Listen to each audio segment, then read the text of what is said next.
futurar, imaginar o que ainda não aconteceu, antever, prenunciar. Como sonhar amanhãs em um agora que apresenta tantas incertezas? Pelo menos 6 a cada 10 lares brasileiros viveram algum nível de insegurança alimentar em 2020. Já são 14,8 milhões de pessoas desempregadas e o país bateu a triste marca dos mais de 500 mil mortos pela Covid-19. Em meio aos desafios trazidos pela pandemia, unidos àqueles que já existiam, como será que as mulheres negras estão imaginando e criando futuros possíveis?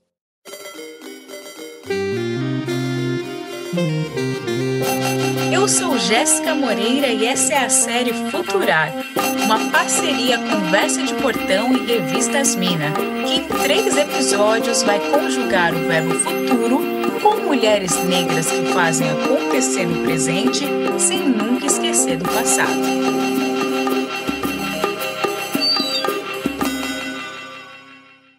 Estou na periferia da capital de São Paulo, em Perus. Minha parceira de jornada, Marília Moreira, está em Salvador. E agora nós duas vamos começar essa viagem pelo Brasil, ouvindo mulheres de São Paulo, Bahia e Rondônia, para pensar futuros em relação ao meio ambiente.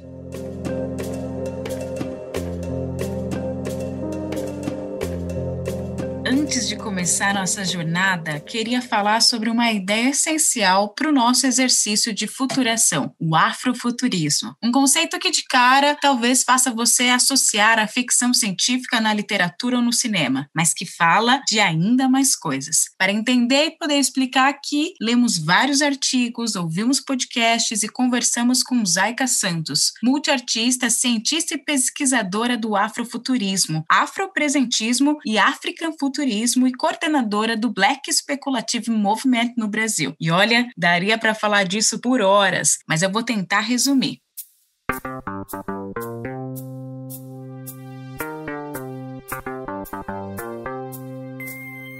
Carros voadores, viagens pelo passado que também atravessam o futuro. Se você assistiu o filme Pantera Negra ou ouviu o álbum Black King da diva Beyoncé, pode ser que já tenha se deparado com o termo. A nação Wakanda, em Pantera Negra, é uma sociedade que mantém as raízes africanas, com tribos e linguagem própria, mesclando isso à mais alta tecnologia. O álbum de Beyoncé tanto traz as diversas tradições do continente africano, quanto referências contemporâneas de África. Mas o afrofuturismo vai muito além da ficção científica, da música, da literatura, sendo esse um movimento interseccional, multitemporal e interdisciplinar, com diversos autores que o discutem e tentam trazê-lo para o dia a dia do povo negro. O termo afrofuturismo foi cunhado nos anos 90, mas uma das maiores referências é de bem antes. Sun Ra foi um pesquisador, jazzista e teórico que já na década de 60 dizia que o lugar das pessoas negras não era a Terra, mas o futuro. Embasado na chamada filosofia cósmica, em 70 ele organizou o curso O Homem Negro no Cosmos e também inseriu sua filosofia no filme Space is the Place. Na década de 80, temos a dama da ficção científica, a escritora negra Octavia Butler, com seus livros voltando ao passado da população preta, que mereceria um episódio só dela. Em 1992, o estudioso Mark Derry lançou um artigo chamado Black to the Future. Sim, que é bem esse jogo que lembra o filme Back to the Future, De Volta ao Futuro, mas com a palavra black, preto em português, ou seja, pretos no futuro. Ele entrevista diversos artistas e pensadores que estão trazendo o conceito de afrofuturo naquele momento, principalmente na área de cultura pop e tecnologia, como os escritores Samuel Delany, Greg Tate e a crítica cultural Tricia Rose. Um pouco depois, em 1998, Alondra Nelson, uma socióloga norte-americana, foi fundamental para a propagação do termo, criando uma lista nomeada Afrofuturismo, com exemplos de diversos autores, artistas e possibilidades de aplicação do termo. É importante reforçar, no entanto, que o afrofuturismo possui diversos teóricos e vertentes. Associá-lo a Mark Derry, um homem branco, por sinal, é apagar inclusive vozes pretas. Mas tem uma frase que me marcou muito nesse artigo, quero compartilhar com vocês, essa aqui do escritor Samuel Delany. A razão histórica pela qual nós ficamos tão pobres em termos de imagens do futuro é porque até pouco tempo nós fomos sistematicamente proibidos como povo de manter qualquer imagem do nosso passado. Falando em imagens, para ajudar vocês a visualizarem a ideia de afrofuturismo, vou jogar aqui no Google a palavra Sankofa. Olha aí, aparece um pássaro com a cabeça voltada para a cauda. Sankofa é um ideograma chamado Adinkra, vem dos povos Akan, da África Ocidental. E a mensagem que passa é de um corpo no presente com a cabeça buscando referência no passado. Abdias do Nascimento, uma das referências do movimento negro brasileiro, dizia que Sankofa era retornar ao passado para ressignificar o presente e construir o futuro. Acho que isso condensa bem sobre o que queremos falar, né?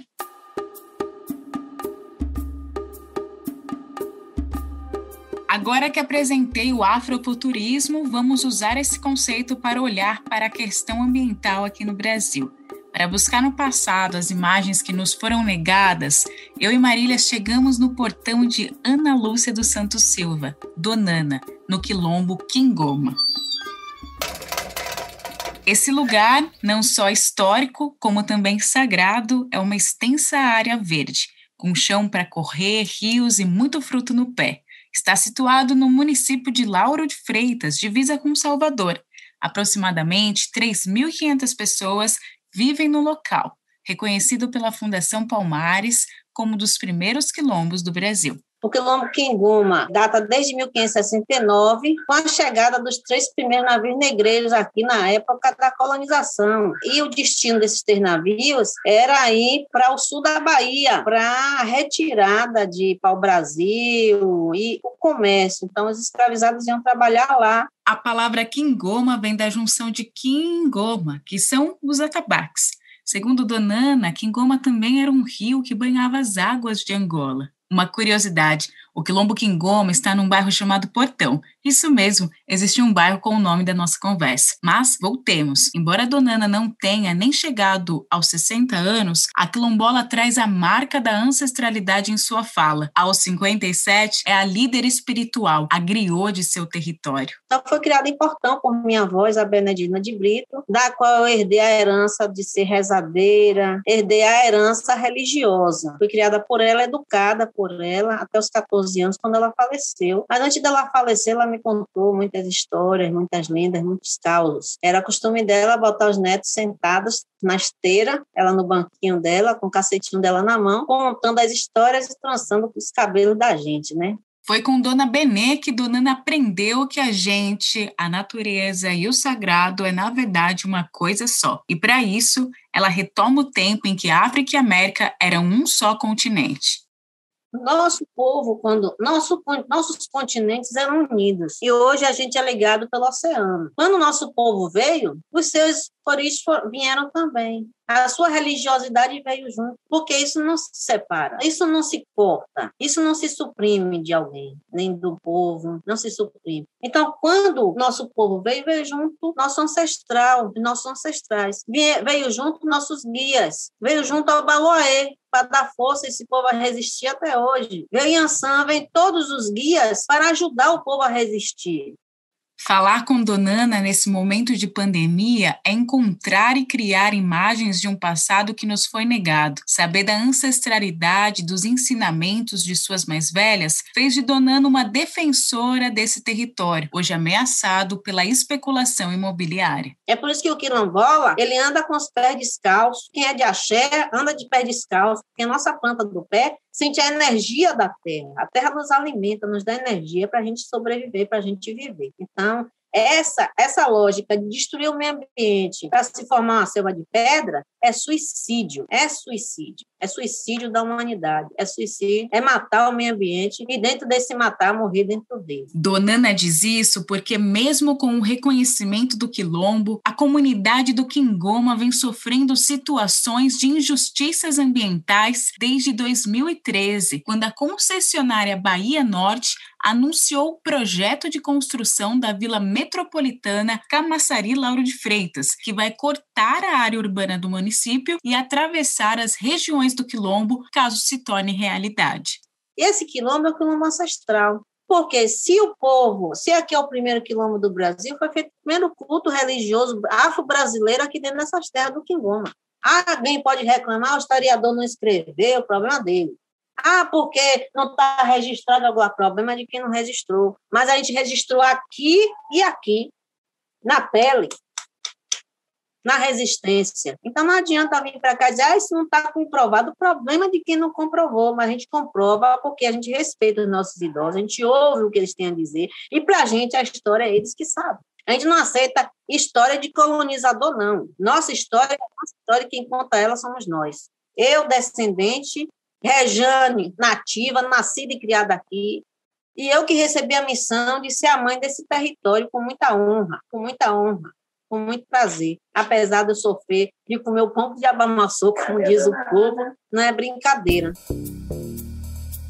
A ameaça em torno do quilombo Quingoma não é um caso isolado. Os ataques contra quilombolas e indígenas são uma realidade por todo o Brasil e revelam muito bem quão essencial é conhecer o passado para lutar por um futuro justo. Durante a produção desse podcast, a Comissão de Cidadania e Justiça da Câmara dos Deputados aprovou o projeto de lei 490, que restringe a demarcação de terras indígenas, levando a protestos e manifestações em todo o país. A Comissão de Constituição e Justiça da Câmara aprovou o texto base do projeto que restringe a demarcação de terras indígenas, que foi alvo de protestos ontem e hoje em Brasília. Houve reforço na segurança ao redor da Câmara e, novamente, centenas de indígenas se concentraram do lado de fora. Dessa vez, não houve confrontos, bem diferente de ontem, quando a polícia atirou bombas de efeito moral contra os manifestantes, que revidaram com flechadas.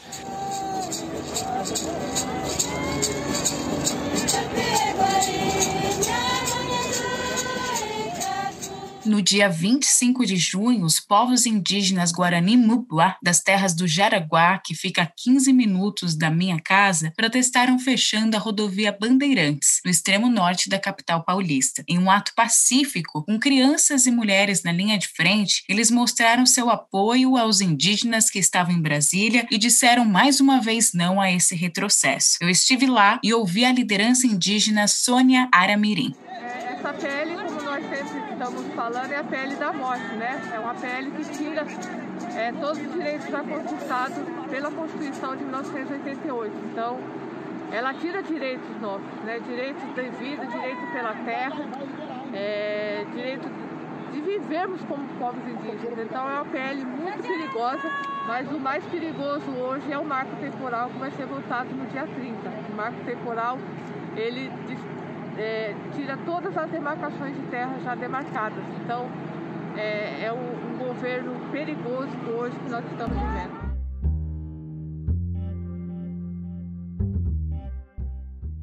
Nos territórios quilombolas, a situação é igualmente difícil e, para piorar, em 31 de maio, o presidente da Fundação Palmares, Sérgio Camargo, excluiu uma norma que regula obras de impacto ambiental nos quilombos. A instrução normativa, assinada em outubro de 2018, garantia a proteção ambiental em torno dos territórios de milhares de quilombolas brasileiros. A decisão de Sérgio Camargo retira a participação das comunidades dos processos de licenciamento de empreendimentos imobiliários que podem gerar impactos ambientais, econômicos e culturais.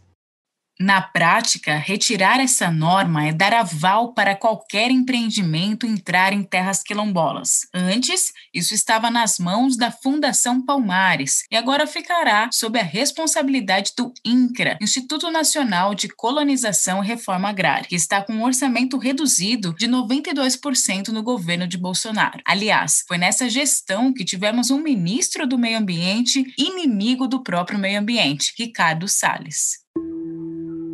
Nós temos a possibilidade, nesse momento, que a atenção da imprensa está voltada exclusivamente para o Covid e ir passando a boiada e mudando todo o regramento. É passar as reformas infralegais. Agora é a hora de unir esforços para dar de baseada a simplificação regulatória que nós precisamos. Salles pediu demissão no dia 23 de junho, mas foi substituído por outro inimigo dos povos tradicionais, Joaquim Álvaro Pereira Leite, aliado do agronegócio que integra uma família de fazendeiros de café de São Paulo que pleiteia um pedaço da terra indígena Jaraguá. Esse novo ministro, o Pereira Leite, ele é uma pessoa que sempre reivindicou essa terra aqui, Ele é um dos que diz dono aqui dessa área aqui, dessa aldeia. E ele é uma pessoa ligada muito à política, A família dele faz parte da política. E no passado, em 2014, ele esteve aqui, ameaçando as pessoas, falando que ia retirar, ia dar reintegração de posse para tirar os indígenas daqui. Falar de meio ambiente no Brasil de hoje é lembrar que a gestão que tenta apagar o passado dos povos de origem africana e indígena quer construir um futuro que exclui esses grupos. Isso é uma faceta do racismo ambiental, que nada mais é que a prática de destinar às comunidades e populações negras, indígenas, não brancas e periféricas os piores efeitos da degradação do meio ambiente. O Brasil ocupa a 6ª posição no ranking dos maiores poluidores do planeta. E desde que Bolsonaro chegou ao poder, em 2018, a política ambiental do país sofreu diversos retrocessos. Alguns exemplos disso são as queimadas do Pantanal e o aumento do desmatamento da Amazônia. O desmatamento na Amazônia foi o maior em 10 anos pelo 3º mês consecutivo, de acordo com dados do IMAZON, o Instituto do Homem e Meio Ambiente da Amazônia, que faz o monitoramento da região por satélite. Segundo o IMAZON, foram desmatados 1.125 quilômetros quadrados de floresta no mês de maio, um aumento de 70% em relação a maio de 2020, quando foi registrado o desmatamento de 660 quilômetros quadrados. Mas assim como Donana, tem muita gente lutando e construindo um outro tipo de futuro. E para mostrar isso, agora a gente vai para a região da Amazônia Negra, em Rondônia. A Amazônia é uma ideia-lugar disputada por muitas mentes de ontem e de hoje. Essas mentes, além de repercutirem seus interesses na devastação desses territórios, perpetuam desigualdades por meio da estigmatização das mais diversas realidades e mundos presentes nessas regiões. Encontrar uma Amazônia da cor da minha pele, diferente do que eu imaginava, me permitiu acessar lugares que eu nunca pensei existir.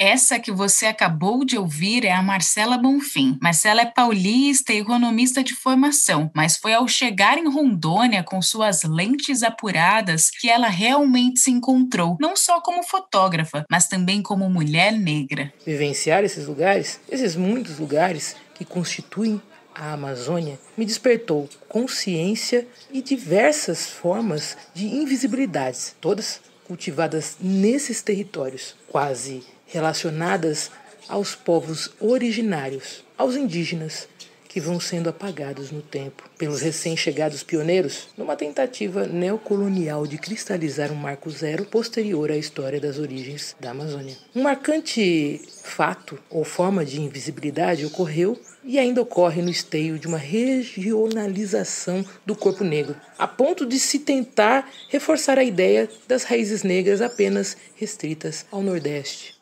Sempre que comunidades tradicionais de Rondônia encontravam com Marcela, perguntavam se ela era barbadiana. Não sabe o que significa? Segura um pouco aí que eu já explico. A população negra amazônica foi construída a partir de 1750, com o povoamento do Vale do Guaporé, que fica entre a Floresta Amazônica e Pantanal, por negros escravizados vindos de Vila Bela de Santíssima Trindade, Mato Grosso, em decorrência do ouro e da construção do aparato colonial de defesa militar Forte Príncipe da Beira. A partir de 1870, outras migrações negras, principalmente do Pará e do Maranhão, chegaram à região para a extração da borracha e de minérios e metais preciosos nos períodos conhecidos como Ciclo do Ouro e Ciclo da Borracha. Entre 1907 e 1912, trabalhadores da diáspora barbadiana, hoje reconhecida como afro-antiliana pela historiadora Clarence Blackman, chegou às terras de cá qualificada e foi absolvida pela construção da Estrada de Ferro Madeira Mamoré, lugar de poder onde esses corpos negros quebraram com a ideia do lugar. Atualmente, novas diásporas se instalam na Amazônia, como os recém-chegados haitianos e venezuelanos. Para quem não sabe, barbadiano é o termo usado para se referir aos imigrantes negros do Caribe no início do século XX. Muitos deles vieram de Barbados para Porto Velho, em Rondônia, Belém do Pará ou outras cidades que integram a Amazônia. A migração barbadiana é considerado o primeiro fluxo migratório livre negro do Brasil. É sobre essa população que Marcela se debruçou em sua fotografia e criou o projeto Amazônia Negra, trazendo a ancestralidade negra da Amazônia apagada e tentando perpetuar outras imagens para o futuro com seu novo projeto Madeira de Dentro, Madeira de Fora.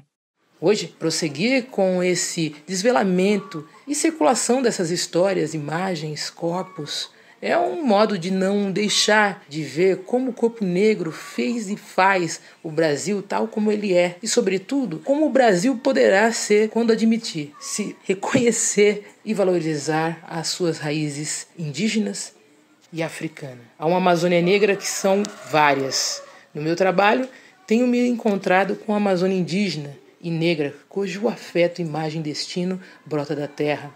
Se encontrar e se reconhecer, seja na fotografia afro-indígena da Amazônia, nas táticas de resistência das histórias contadas de geração a geração pela griot do Quilombo Quingoma, ou ainda na luta dos povos indígenas. A fotografia de Marcela, assim como as histórias de Donana, garantem que a memória e a ancestralidade de povos negros e quilombolas sejam resguardadas. Como citam no artigo Black to the Future, o povo preto, em qualquer lugar, sempre foi mestre do figurativo, da imaginação, pois tiveram que utilizá-la para sobreviver. Mas o nosso povo nunca se conformou com a escravização e sempre lutou. Nosso povo preferia morrer na mata, mas não queria voltar a ser escravizado, né? Então, eles vinham durante longo tempo traçando estratégia de fuga e vinham falando nos dialetos, nos códigos, para que não fossem descobertos, porque eles, se eles falassem num dialeto compreensível de outro irmão que tinha sido corrompido, ele ia entregar ao chefe da fazenda porque ele recebia alguns benefícios para poder vigiar e ter a compreensão do que os seus irmãos estariam falando.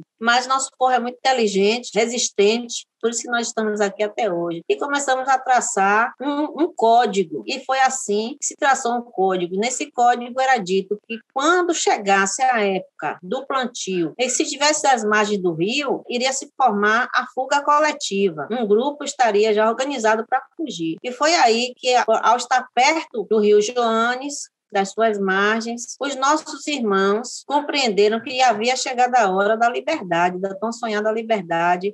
Os quilombos foram focos importantes de resistência para que em 1888 chegássemos à abolição da escravidão. Abolição essa que continua inconclusa, já que o racismo estrutural ainda nos coloca às margens, seja na violência de nossos corpos, no encarceramento em massa ou ausência de políticas de saúde e educação para o nosso povo. No entanto, as táticas de sobrevivência do passado também são estratégias para permanecer vivo no futuro, como bem diz Marcela, lembrando que falar de futuro é observar as contradições do passado que foram arrastadas para o presente. Pois é, né? São contradições muito explícitas, né? Falando do futuro, sendo que como se tivesse todo mundo caminhando na mesma pisada. Mas eu acredito que a pisada dos povos tradicionais está mais no futuro do que, né, as populações urbanas, né? O entendimento de futuro é tão diferente, né, de um lado para o outro, né? Eu acho que tem a ver com a vivência, né? Só sente o futuro quem está vivendo mesmo, né? Hoje, está sendo necessário falar sobre o passado. As pessoas não estão satisfeitas com o presente. E geralmente, quando não há uma satisfação com o presente, tudo tem a ver com o passado. Tudo tem a ver com o passado, até mesmo porque a pessoa não vai ter perspectiva de futuro. As perspectivas de Donana passam pela manutenção das histórias de seu lugar, mas também pela permanência desse território, sendo o futuro no Quingoma sinônimo de luta no presente. Olha, é assim, nós temos uma história, somos um povo de raízes, E o que a gente mais quer hoje é a titulação do nosso território para garantir de um território digno, para garantir a permanência e a proteção do patrimônio humano, patrimônio cultural, patrimônio religioso, ancestral, territorial, físico desse quilombo. É isso que a gente quer. Com suas matas, com suas águas, com sua fauna e sua flora preservada, com toda a autossustentabilidade, que a gente não quer viver futuramente de cuia na mão. A gente não quer viver dependente dos colonizadores, não. Nós queremos nossa liberdade financeira também, nossa liberdade religiosa, nossa liberdade cultural. Então, é para isso que a gente luta hoje, para manter um território digno, para que a gente tenha essa liberdade de viver dentro do nosso território, usufruindo e partilhando dessas riquezas com os nossos. Então, pensar mais por esse caminho, né? Está sendo necessário, né? E eu entendi esse movimento aqui em Rondônia. Quando eu conheci os barbadianos, fui na casa dos Johnson e vi eles contando história e como aquilo alimentou o meu imaginário. Inclusive o desejo de entender um pouco esse meu lugar também como uma história. Enfim, é um álbum de família que a gente percorre hoje, né? Eu me preocupo. O Amazônia Negra, para mim, é esse álbum. Parece que faltava, mas hoje eu não gosto de falar na falta, eu gosto de falar no que eu tenho. E o que eu tenho já é muito, e a gente persegue contente. E pensando nesse futuro, né? É necessário sempre voltar para trás, até mesmo porque isso se chama impulso. O futuro da Amazônia Negra é o futuro dessas tantas Amazônias, né? Eu falo que hoje eu penso em pensar positivo. Eu penso em pensar o dia a dia com um otimismo, né? A gente está vivo, chegamos até aqui, essa é a nossa história, né? É uma luta permanente. Agora, o futuro da Amazônia Negra, eu acredito, o futuro dessas tantas Amazônias é o futuro do Brasil.